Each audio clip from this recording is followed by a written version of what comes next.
Hello again, fight fans. Welcome to episode number 182B of the Neutral Corner. This is the preview portion of episode number 182 of TNC for the week of August 10th. And if you're watching live on YouTube right now, I look a little beat up because I just got out of the dentist. I was there for about 3.5 hours. I had 2 cavities on my left side and I had a crown on my right side.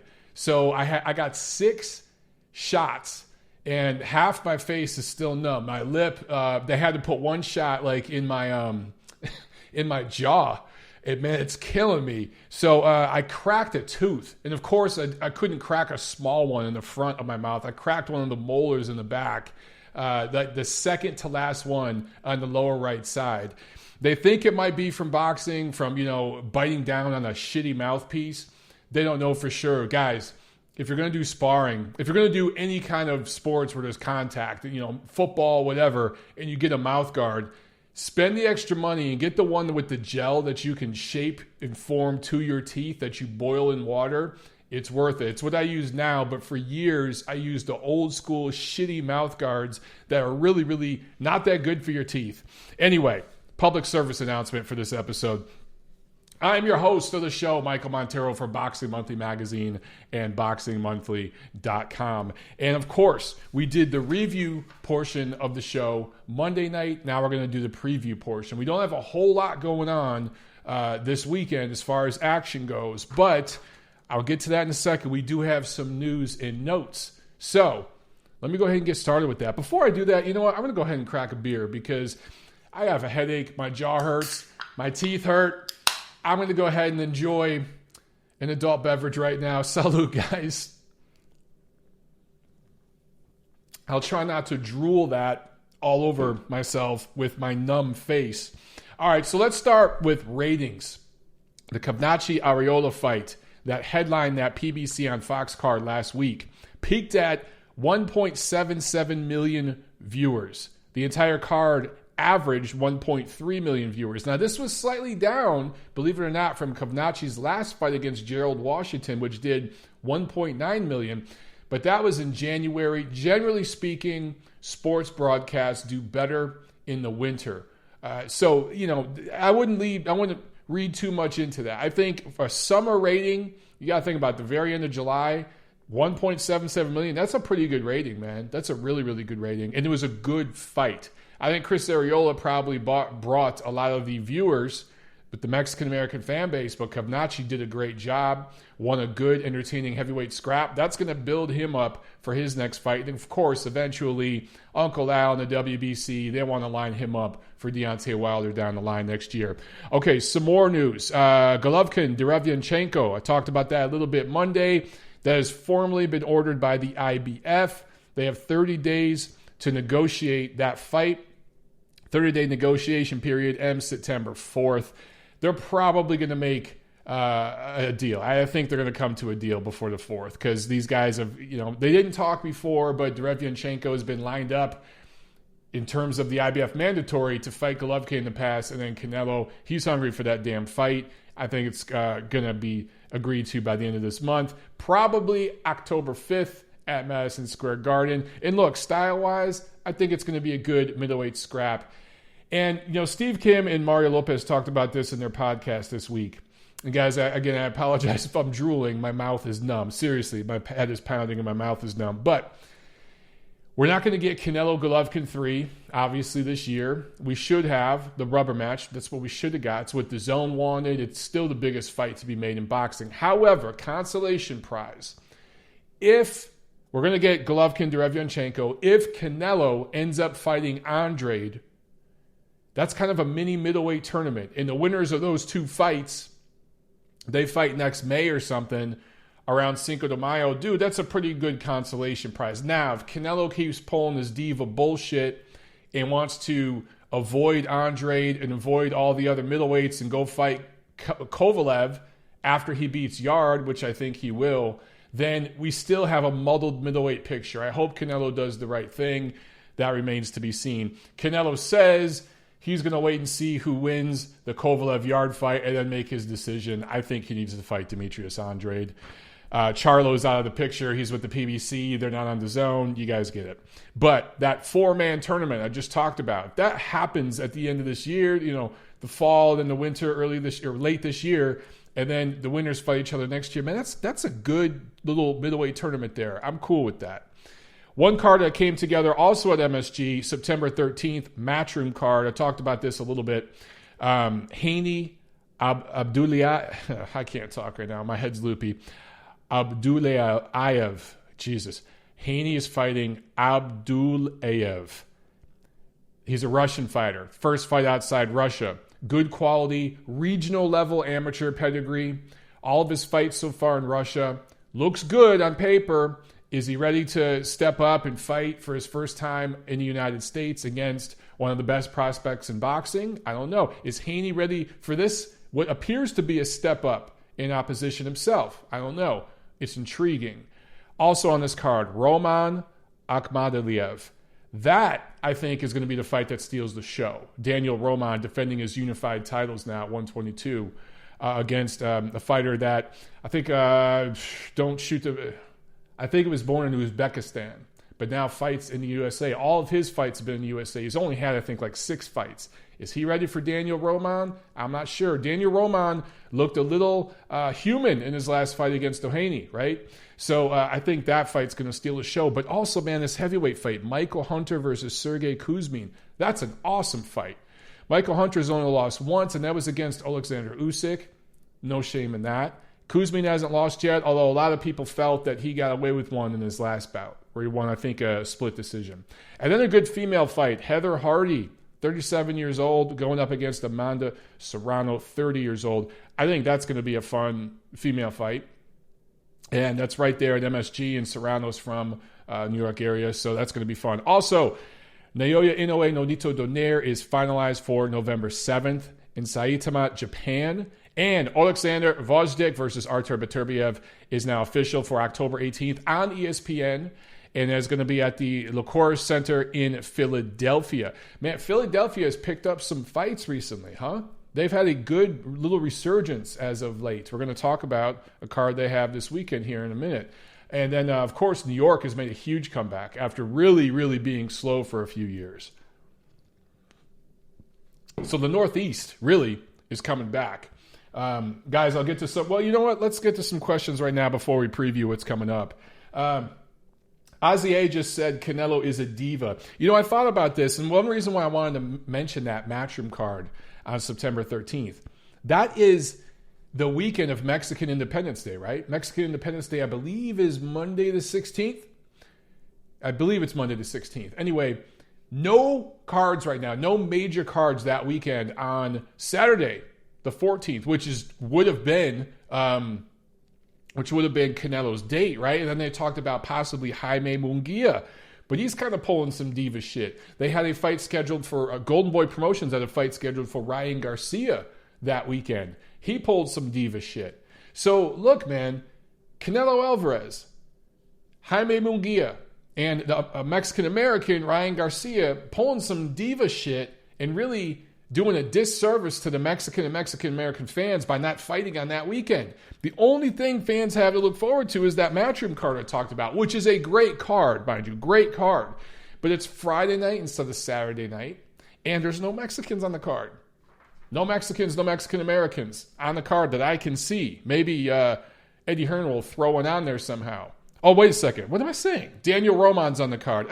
Daniel Roman. He is going to benefit from being the only guy of Mexican heritage, Mexican descent, fighting on that weekend. It'd be better if he was fighting on the West Coast and it was on Saturday or something like that, but that's it, man. So Mexican-American fans looking for a Mexican-American fighter to cheer for on Mexican Independence Day weekend, you're going to have to do it Friday at MSG in New York City as Daniel Roman takes on Akhmadaliev. All right, question time. And again, for those of you who are just getting on here, I had a bunch of dental work today. I had a crown put in, a couple of fillings filled. So I had 6 shots put into my head. I'm very numb, although my jaw is killing me and my head's pounding. So if I'm talking and slurring a little crazy tonight, my speech is a little off, please do forgive me as I take another sip of my beer. How professional of me. All right, I haven't spilled a drop yet, so you got to give me that much credit. All right, let's check out some let's check out some questions from you guys here. Man, a bunch of you guys are on here. Kevin Frey's on here. Captain Hook Chronicles. Lace Hatcher. Survive is on here. Awesome, guys. Thank you so much. Dirk Diggler here. By the way, guys, go ahead and smash that like button while you're watching. Smash that like button. Let's see here. A couple of you guys are arguing, it looks like. Cody, what are you arguing about with these guys today? Okay. Cody is taking issue with my comment about Canelo, quote-unquote, avoiding the middleweights by wanting to go up and fight Sergey Kovalev. And he says, because he wants to go up to a fourth division after beating the consensus top 2 middleweights. And he goes on and on about Canelo. Look, Cody, I've defended Canelo when he deserved being defended. There's really no defending right now. He's being a diva, dude. He's the biggest diva in the sport. Now, I will follow by saying this. He's earned it. He's the top guy. He's the top dog. He's not just the top dog at Golden Boy Promotions. He's not just the top dog with the WBC. He's the top dog in all of boxing. So he dictates things. I get it.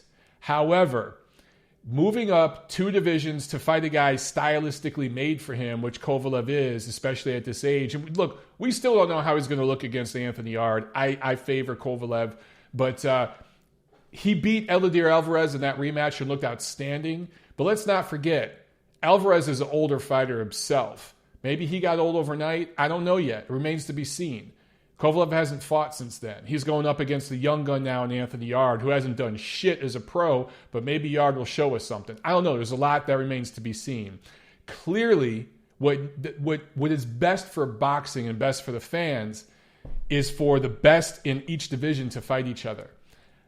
I gave Mikey Garcia shit when he moved up to fight Errol Spence. I gave him credit. He's got balls.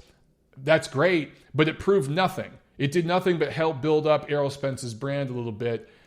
The fight he should have took was Vasily Lomachenko at lightweight. That's the fight we needed, right? Canelo needs to fight the other top middleweights. That's what he needs to do.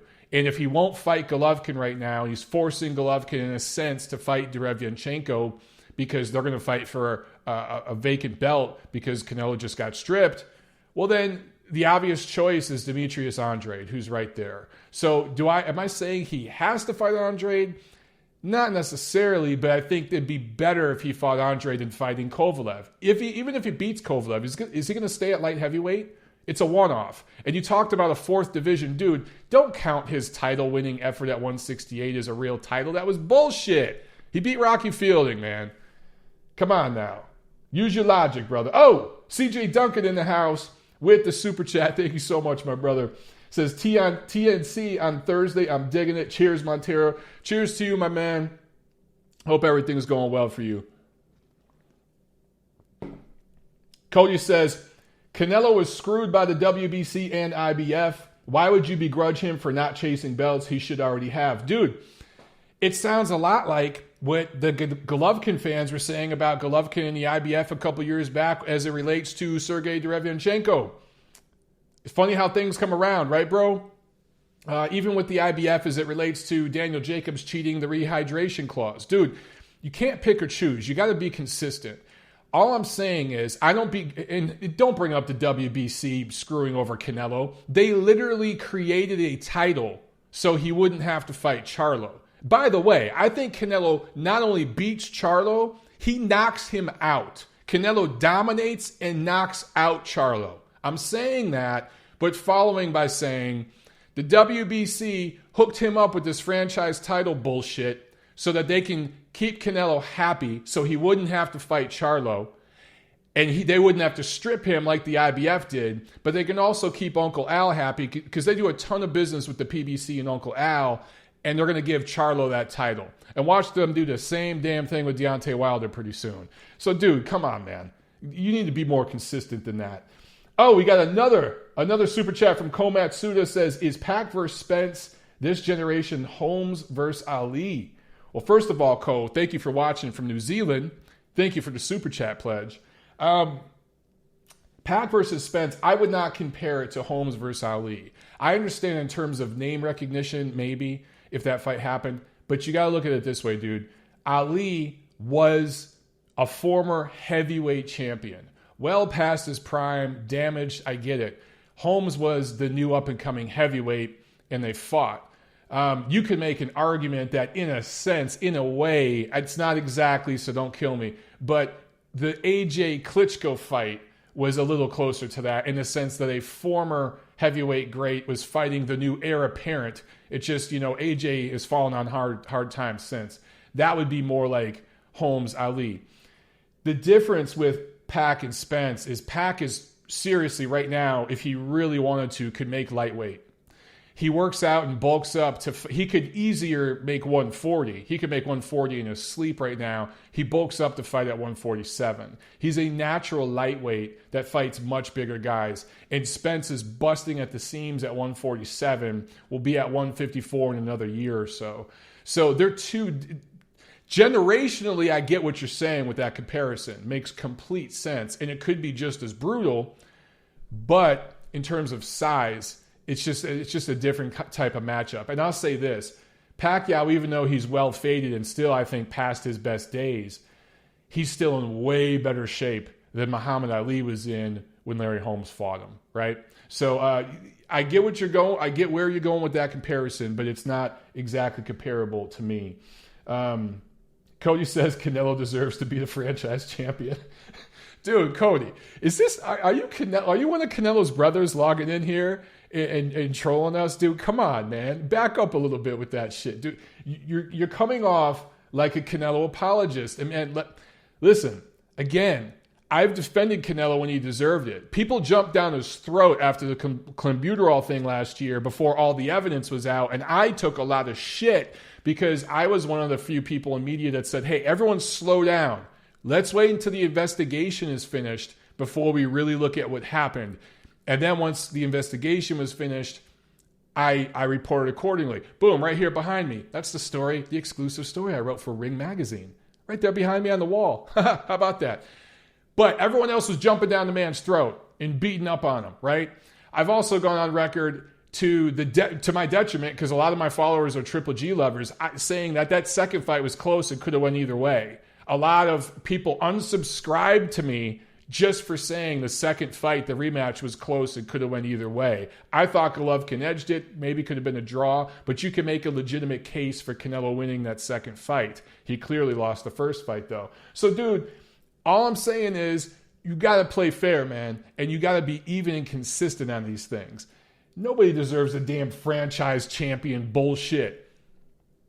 A good point was brought up to me recently about Canelo. It's way too soon to call him an all-time great or anything like that, but people are already starting to say, is he in the discussion? If he beats Kovalev, is he one of the best Mexican fighters ever? Guys, I want you to think back to any of Canelo's biggest wins, best wins. Whether a lot of people feel he lost to Lara. I thought he beat Lara. A lot of people feel that he clearly lost to Golovkin twice. I think you could make a case he beat Golovkin in that second fight. But which one of Canelo's big wins, other than Daniel Jacobs, Daniel Jacobs, good fighter, quality fighter and everything, but which one of Canelo's wins over a top elite fighter in their prime at their best weight did he dominate? The answer is zero. Zero. None. They've all been close, competitive, and could have went either way. Except, again, I bring up the Daniel Jacobs fight, but Jacobs had already been softened up by Golovkin. So, and look, Golovkin's fight with Jacobs was very close, but Golovkin dropped him. So, dude, I'm just telling you, Cody says, I don't know how this narrative of 160 Andre being more dangerous than a 175 Kovalev. Styles make fights, Cody. I'm not going to spend much more time on this subject with you, dude, because there's other people asking questions. But it's styles make fights. Look at Andre's style. Dude, Andre is probably longer arm length-wise than Kovalev and gets way more length and extension on his jab and his punches from a southpaw stance, and he's a switch hitter, than Kovalev. Kovalev's a mid-range fighter who does not like to fight on the inside. That's why Golden Boy and Canelo are looking at him right now, because all they're going to do is crack to his body. And if Canelo could take his power and get inside of his power, then he can just beat his ass to the body. And I think Canelo could actually stop Kovalev in that fight. But, dude, Andrade's style is all wrong for Canelo. Just Billy Joe Saunders, his style would pose a lot of problems for Canelo. Okay? So think of Andrade as a more prime, faster, more athletic version of Daniel Jacobs.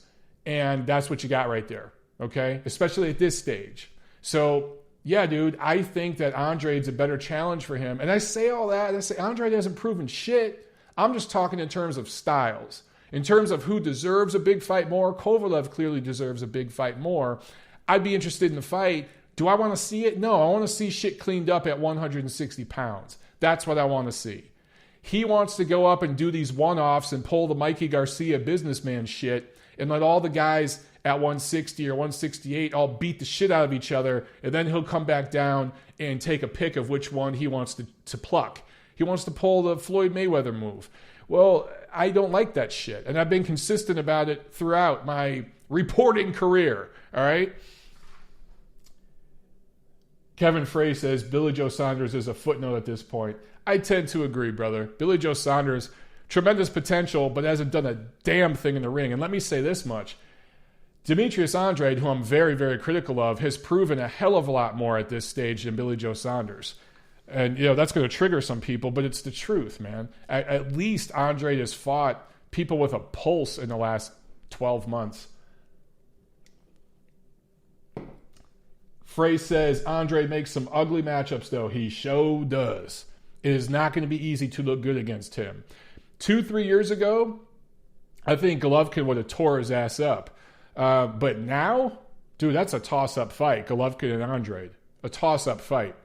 I favor Golovkin to beat him. I favor Canelo to beat him. But it's going to be hard and competitive. Just like their fights with Daniel Jacobs were close and competitive.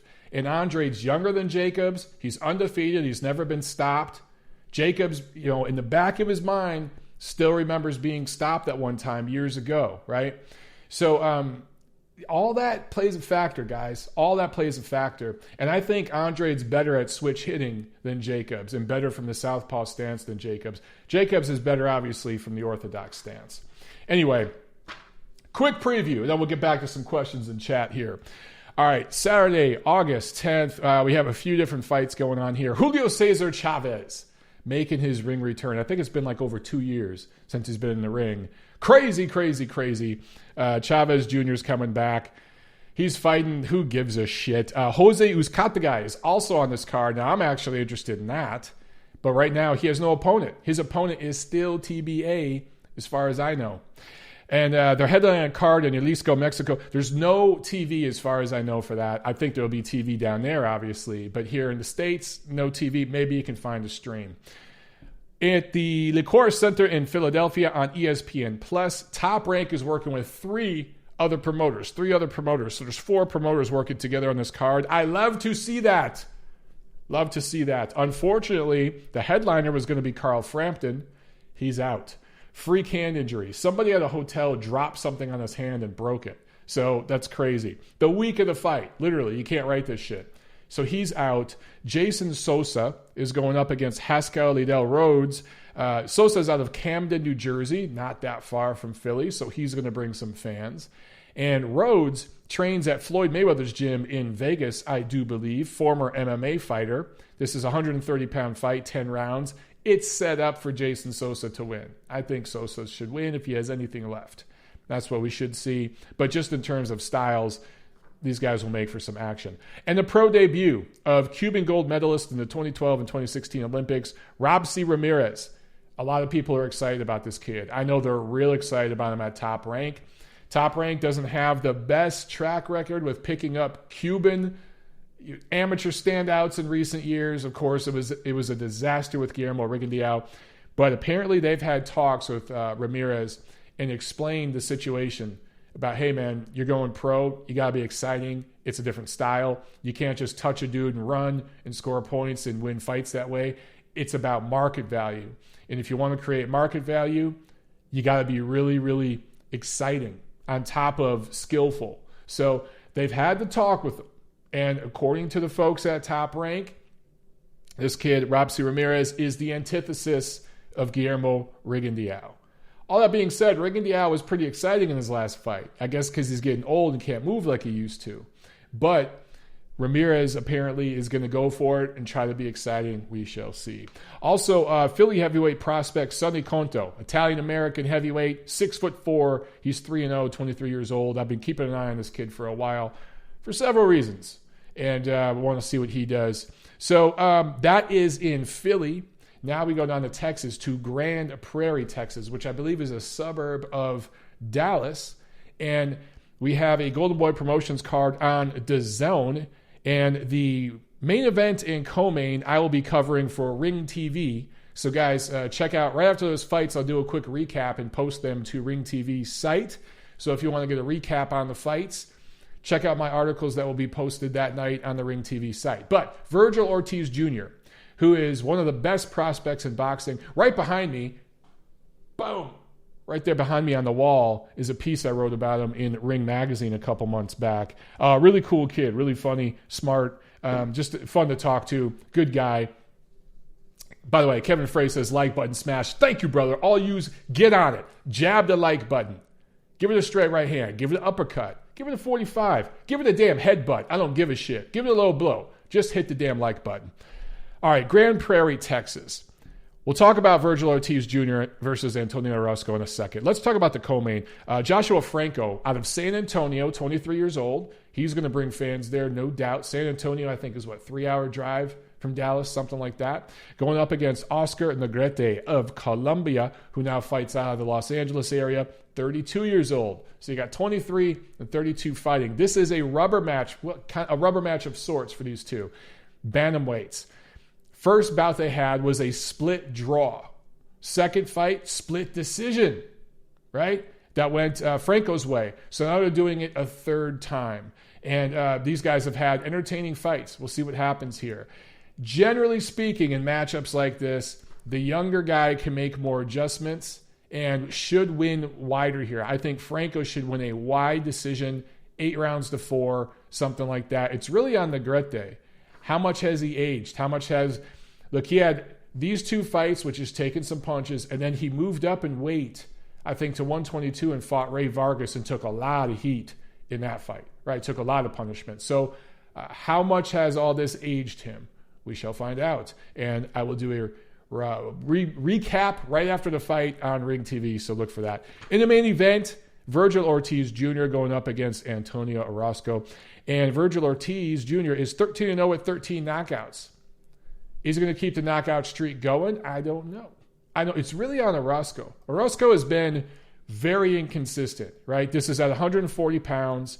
And Orozco had a couple years there where people were really looking at him as a prospect, including myself. I was ringside for several of his fights coming up, working his way up the ladder. And I was like, man, this dude's going to challenge for a title soon, for real.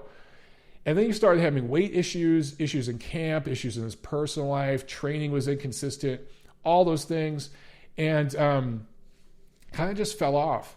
But then he had a good fight against Jose Ramirez earlier this year, which he took a lot of punishment in that fight. I think he was dropped in that fight. He was cut in that fight. But he fought bravely, and he showed determination and will that he wanted to be there, right? And he wanted to prove himself. So if that Antonio Orozco shows up for this fight and he makes weight easily and he fights hard, this is going to be a huge test for Vergil Ortiz Jr. I love this matchup. Love it. Don't like it. Love it. I think this is going to be an outstanding fight. And it's going to be interesting to see, look, if this thing goes the distance and obviously I favor Ortiz to win, right? If it goes the distance and Ortiz wins on the cards, maybe that will let some of his fans down a little bit, maybe, because all of his hometown fans are going to be there. This is his first fight in his hometown since way, way earlier in his career, I think. And he's fought, I think, in the Dallas area, but I don't know if it was in Grand Prairie specifically, like this fight. But if it goes the distance, some fans might be a little, disappointed, but that's what he needs. He needs rounds. And Orozco, might be the perfect matchmaking for him at this point. Teofimo Lopez just went the distance, right? And a lot of people were disappointed, including himself. He hated his performance. I don't think we're going to see that kind of performance from Ortiz. I think he's going to look really good. But he's going to have moments where he's going to get touched, and he's going to have to show people something. I hope, if I'm Golden Boy Promotions, one of their matchmakers, and I'm on Team Ortiz, my hope is that this at least goes to the late rounds. The best thing that could happen is if it goes to the 10th, 11th round and Ortiz scores a stoppage there. He gets in rounds. He gets in footage that he can look at later, lessons that he can learn from if he takes some punches and has to show us something. That being said, if he blows out Orozco in 3 or 4 rounds, no one's done that. Jose Carlos Ramirez, who just unified titles against Maurice Hooker, he didn't do that, right? And he's a unified titleist. So if Orozco does something like that, if Ortiz blows Orozco out of the water, right? That's a huge statement. And that's going to get people looking at him in a different way.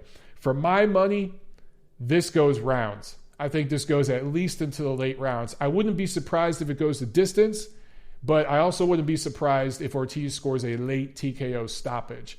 And again, I'll be doing a quick recap on the Ring TV site. I'll be covering those 2 fights, deadline writer for Ring TV. So make sure you check that out, guys. All right, that's it for this week, man. We can get to some more questions as I sip my beer here. Get a few more questions in, guys, and then I'm going to drop off and go take some aspirin because my head's pounding me. Oh, shit. B-Prob KR is asking Cody if he's related to Mauricio Suleiman.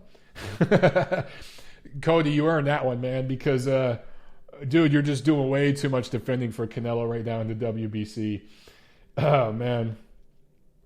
You guys are just arguing about Canelo. Well, that's what star fighters do. They make fans argue. That's just, that's part of the fun of boxing. As long as we can keep it civil, go ahead and argue in the comments section. Brad DW54 asks, do I still like Teofimo over Comey? Good question, bro. Really good question. You know what? It's hard to judge Lopez off of just one performance. And that last performance, he was fighting a really tall, really awkward guy. So I still think Teofimo Lopez is a little further along. And I want to see how Haney looks on September 13th. What's missing from Haney right now, what he doesn't seem to have quite as much as Lopez, is the explosiveness. And some of you guys will be like, well, what the hell, man? If Lopez didn't look explosive in his last fight, again, I do think he took his last opponent a little lightly. And I think just in terms of the style, that dude was like 6 feet tall. He was punching way up at somebody. Most of the opponents he faces around that weight class are not going to be that tall. So right now, I'm still a little higher on Teofimo Lopez. I just think there's a little more upside there. But Haney might be one of those guys that develops slower, right? You have some fighters that just explode on the scene, and they look really, really great, but their peak is very short. And then you have guys who develop slower, and their peak is much longer. Haney might be one of those guys. Haney might be one of those guys that maybe it takes him a little while longer to catch his stride, his real, true prime, his stride. But once he does, he's going to ride that for years. That's kind of the potential I see in Haney. But right now, I shade Lopez. Jose asked, Mike, what's the scoop? You going to be in LA for Spence Porter? I will know in 2 weeks. I should know for sure in 2 weeks if I'm going to Los Angeles to cover Errol Spence versus Sean Porter ringside. I got a couple different possible gigs that weekend.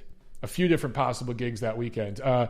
So I don't know, man. If I don't cover that one, I might stay here in Atlanta and actually do some announcing work for an amateur tournament here, a Masters tournament here in Atlanta. I got a few different gigs possibly that weekend. I will definitely be working. Oh, a $20 super chat from Sabby MD. Thank you so much. Slow clap for you, Sabby MD. He says, yo, Mike, saying what's up from the Sun City. Just wanted to say thanks for all your positive sentiments on Monday in the wake of the tragedies in El Paso and Dayton. Keeping the focus on the people, not the politics. God bless. So right. That's where we need to keep the focus. And you know what, guys? I haven't been on Twitter a whole lot this week. I started tweeting a little bit more today, including from the dentist chair as I was getting drilled. As my tooth was literally getting drilled out. But, man, it has just been so damn negative. It's been so damn negative online this week. And on both sides, because people jump to whatever political persuasion they are. They jump to their side and go to their talking points and they argue over these. And we should be clear. The one dude in El Paso, the idiot who shot a bunch of innocent people down there, he was on one side of the political fence, and the idiot in Ohio, he was on the other side of the political fence. So obviously this is a nonpartisan issue. People from all walks of life are doing this crazy shit, man. And there's just these fringe elements of society, these angry young men. And it's a very complicated mess. And it's not going to be solved by pointing fingers at each other and bitching and trying to blame everybody else.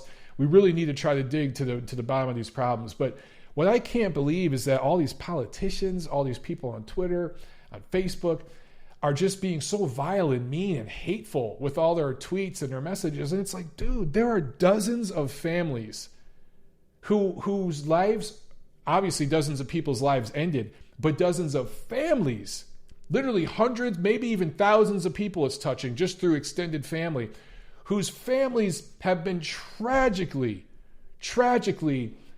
I'm not going to say ruined, but tragically touched for the rest of their lives.